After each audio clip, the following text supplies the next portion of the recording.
And it is, from what I've heard, and obviously, hopefully you can correct me, is I've heard if you invest in California, it's more of an appreciation play, less of a cash Mhm. flow. But you just said that you're increasing rents two, three times.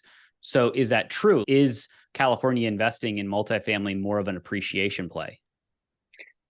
I still think it's an appreciation play. Got it. So, for example, we just closed on another deal in Southern California, and we're going to bring the rents up really high. And this one is close to the ocean. This is a very desirable place to live. Our cash on cash is like 5%, but our equity on that is what's going to like double in a short time.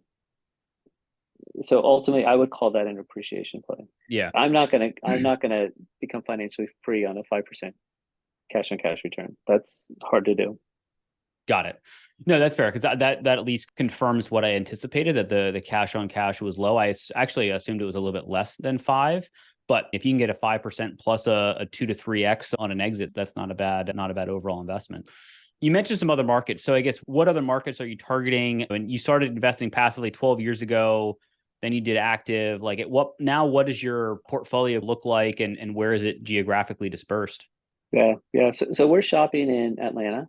Okay. I do that market. I do have a personal connection there because my parents lived there for quite a while, Okay. and they don't live there now. But so I really saw that city grow like tremendously. Yeah. And in the southeast, that is just a dominant market. Actually, globally, it's a dominant market with the airport there. So I Mhm. just love it there. And so you see growth, true economies going there, business is staying there. So I like that area. And then there's pockets. So we're actually shopping in Indiana also. And the reason is one of our partners has been very successful in Indiana.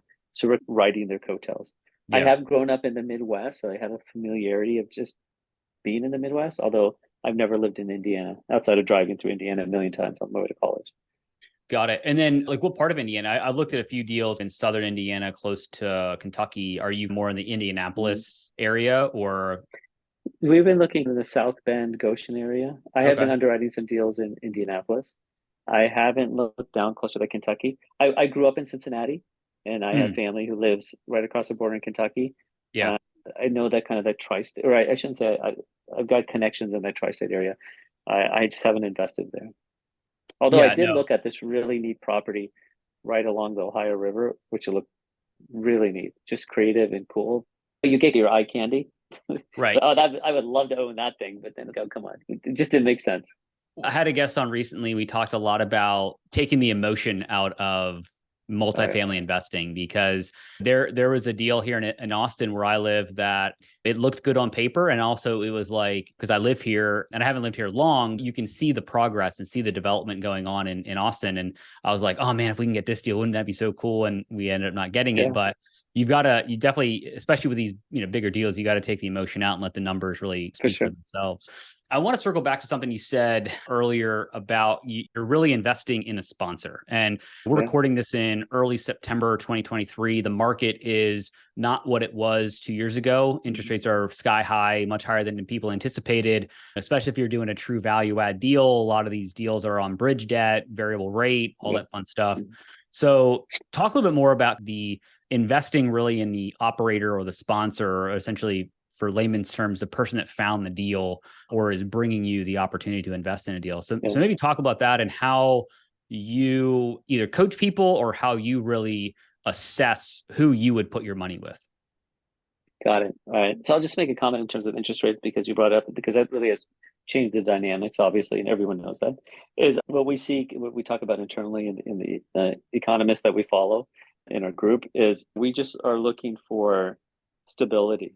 Yeah. So in the simplest way you can think about it is once you have stability in terms of the interest rate and what's going on in the market, you can actually mitigate for that because in your spreadsheet and my spreadsheet, it's a row and a column. Yep. And then once you have some stability in there, you can make some anticipations and you can make some performance. And that's really what we need for us and for you and for professionals. It's not the actual interest rate, it's what's going on. It's the instability. If you could stabilize it, now you can run all your metrics a little bit more confidently. In terms of choosing a sponsor, what you're looking for is actually everything we're talking about today. You're not looking for an emotional sponsor. Yeah, when we go out and we're marking a deal, my stuff says, why I love this deal. And we don't,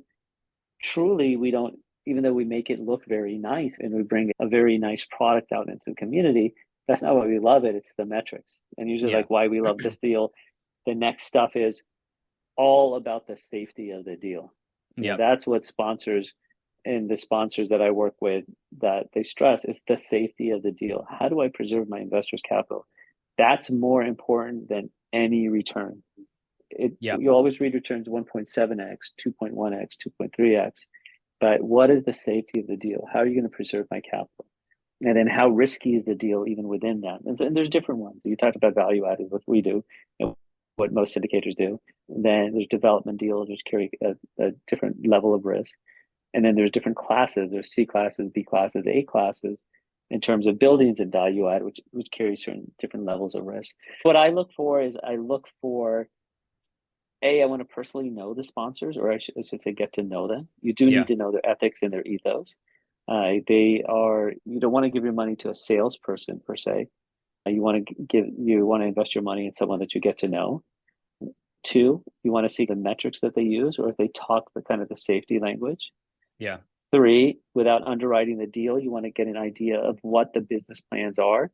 And if it makes sense, you've seen some complicated business models. And then, quite frankly, when any of us talk about capital stack, we can make those things sound so darn complicated. And Yeah. if they're so darn complicated, are they hiding something in there? Yeah. So those are a lot of the things I look for in a sponsor.